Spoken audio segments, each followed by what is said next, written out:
I was listening to a teacher when someone asked, "What is consciousness?" As she spoke, I felt a fire in my chest, like it was being torn open in waves, yet it felt like beauty and love.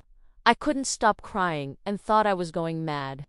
Then it became obvious this is it. The me is just a thought, a mental overlay. What stands out is the absence of fear. Instead, there's awe. There are still perceptual changes happening. I mean, I would just say you're lucky. It's very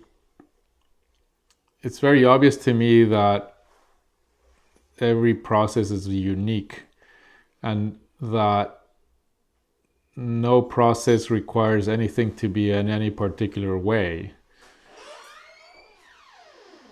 And so, because it's common to have fear, doesn't mean that it's required, and if it's not there, there's something wrong.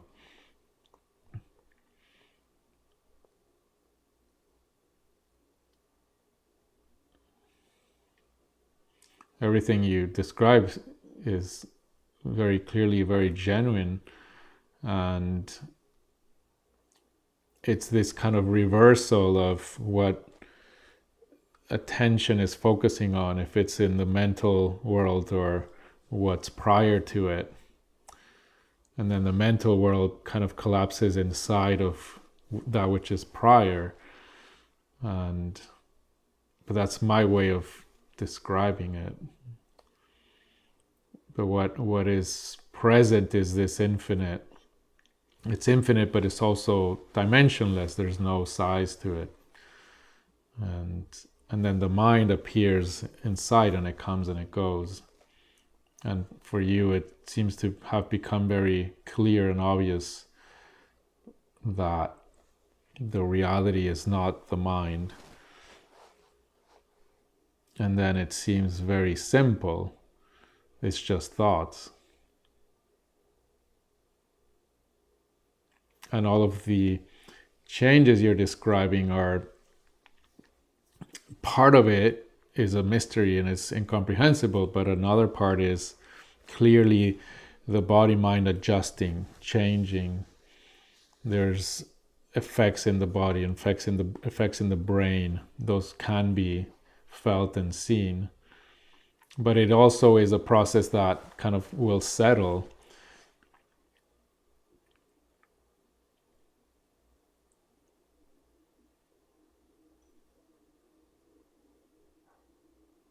When you called Lisa, there was something when you needed help.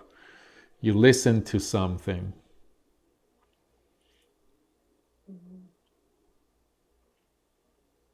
And you responded, and it was insightful because that helped. And something of a different depth has been come into aliveness, and it's going to be calling and leading in a deeper and deeper way, non-cognitively. And so the search, in a sense, what you're listening to now is deeper, is not coming from thought, which, when there's a lot of teachings that are speaking to the problem of seeking, but the problem of seeking is only a problem when we're seeking in thought, with thought.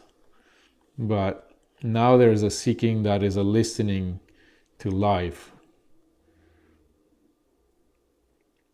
And there's a calling. And at one point that seeking will stop also.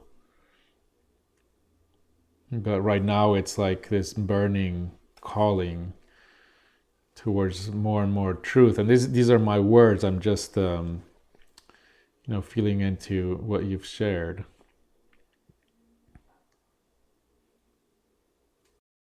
A few years ago, the seeking was more mental, and now it's more about just feeling it. This internal following. I have no questions other than that lack of fear. Yeah, and the fear, it's understandable because there's so much, and I speak a lot about fear, fear and pain. but it definitely does not have to be, it's not a requirement for there to be fear in this process. And it is about the heart. And the antidote to fear is trust, but it's not trust in beliefs. It's trust in the heart. It's something that you are in touch, directly in touch with. And once that ignites and there is trust in that, fear is a lesser god. Yes, I feel the trust was huge. Yeah, that's clear.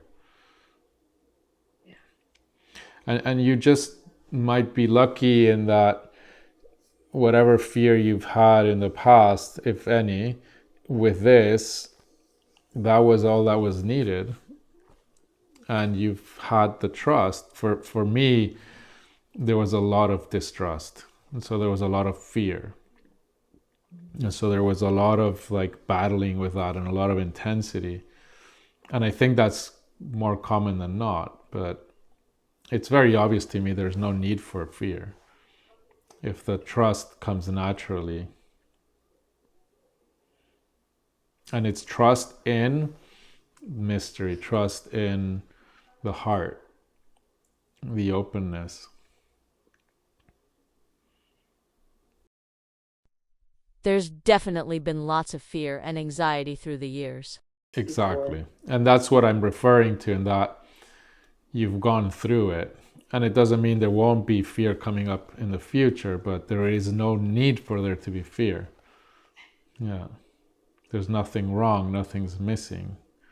Just celebrate the heart that is now opening and present, and the love that you see is really fundamental. Yeah.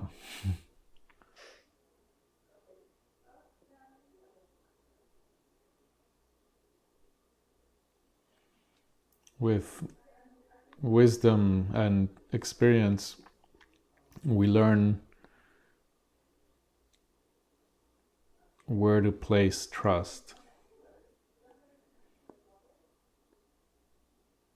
And at first we trust in the creations of the mind, the projections. We chase what we believe is what we need.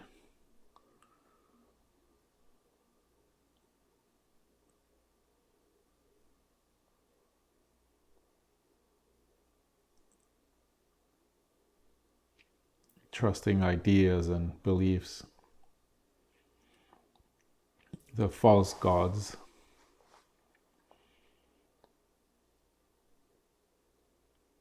But with some pains, we learn to trust something that is present here, that is mysterious, that is loving.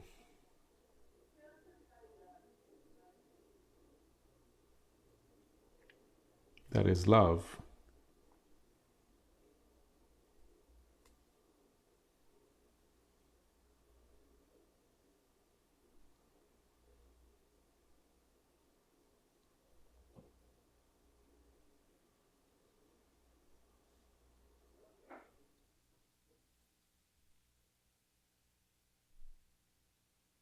But that requires a dropping of what we think we are.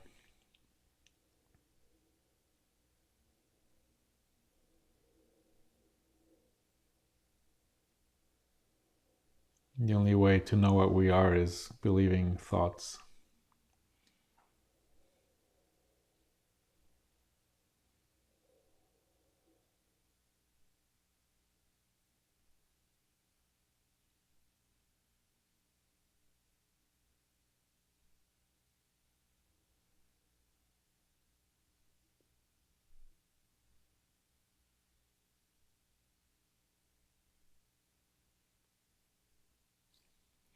The traditional word for it is faith, but it's been so misused with religion.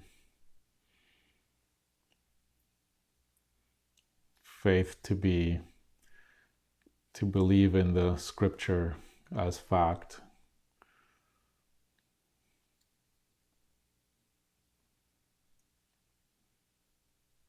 But it's faith in mystery,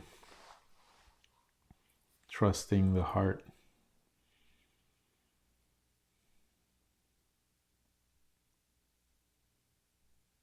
And it's the antidote to fear, because what we are cannot die, because we are not a thing.